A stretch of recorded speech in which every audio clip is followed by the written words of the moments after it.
بڑے خوش نصیب ہوئے اس دنیا میں ایسے بھی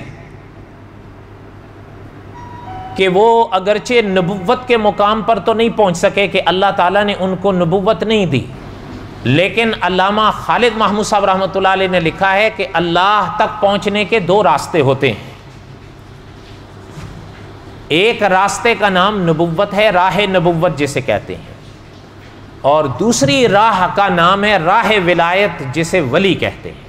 کچھ ایسے حضرات ہوئے اس دنیا میں کہ اللہ تعالیٰ نے ان کو نبوت تو نہیں بخشی، اور یہ بھی علماء عقائد نے لکھا ہے کہ نبوت اللہ تعالیٰ کا انتخاب ہوتا ہے، اللہ تعالیٰ جس کو چاہتے ہیں نبوت بخشتے ہیں، نبوت محنت سے نہیں ملتی. یہ علماء اہل سنت و جماعت نے لکھا ہے کوئی انسان کتنی بھی محنت کر لے، محنت کرنے سے وہ نبی نہیں بن سکتا جب تک اللہ تعالیٰ کا انتخاب. لیکن کچھ حضرات ایسے خوش نصیب ضرور ہوئے کہ علماء نے لکھا ہے کہ وہ نبوت کے لحاظ سے تو اللہ تعالیٰ کا انتخاب نہیں ہوئے، لیکن قدرت نے انہیں ولایت بخشی.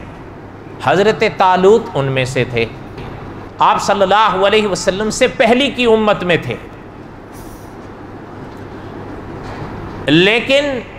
نبی نہیں تھے،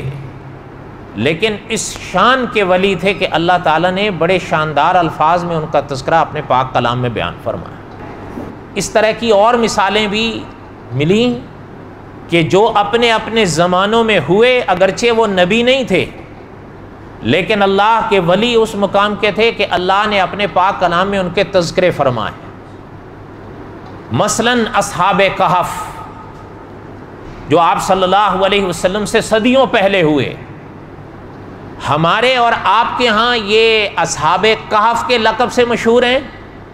اہل کتاب کے ہاں یہ 7 سلیپرز کہلاتے ہیں، ان کے ہاں بھی یہ ہیں، اور یہ متفق ہیں علماء کہ یہ نبی نہیں تھے، ولی تھے، لیکن اس شان کے ولی تھے کہ اللہ تعالیٰ نے ان کا تذکرہ اپنے پاک کلام میں فرمایا. اسی طرح آپ کے علم میں ہوگا، ممکن ہے آپ کے ذہن میں ہو، سنا ہو، پڑھا ہو کہ آج بھی حکمت میں وہ ضرب المثل کہلائے ہیں جنہیں دنیا حضرت لقمان کہتی ہے. کئی علماء نے لکھا ہے کہ حضرت بھی نبی نہیں تھے، تو پھر اس بات پہ بھی غور فرمائیں کہ پورے قرآن پاک میں سورت لقمان پوری مستقل سورت ان کے نام پر ہے. اسی طرح آپ کو یاد ہوگا جب قصص الانبیاء میں ہم حضرت موسیٰ علیہ السلام کے واقعات کو دہرا رہے تھے تو مومن من آل فرعون کا تذکرہ پوری تقریر میں نے یہاں ان کی سبقاً سنائی تھی،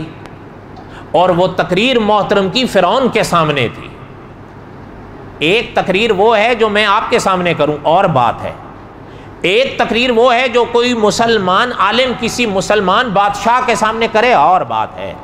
لیکن ایک تقریر وہ ہے جو نیک دل عالم فرعون کے سامنے کرے وہ اور بات ہے. لیکن ظاہر بات ہے علماء نے لکھا ہے کہ مومن من آل فرعون نبی تو نہیں تھے، لیکن اس شان کے ولی تھے کہ اللہ نے ان کی پوری اس تقریر کو جو انہوں نے فرعون کے دربار میں فرعون کے سامنے کی قرآن پاک میں بیان سورت مومن میں. تو بہرحال میرے کہنے کا مقصد یہ تھا کہ علماء نے لکھا ہے کہ کچھ حضرات اتنے خوش نصیب ہیں کہ یہ ٹھیک ہے کہ اللہ کے نبی تو وہ نہیں ہوئے کہ اللہ نے ان کو نبوت نہیں بخشی، لیکن ولایت کے وہ اونچے مقام بخشے کہ قرآن پاک میں اللہ نے ان کی یادگار تذکرے بیان فرمائے.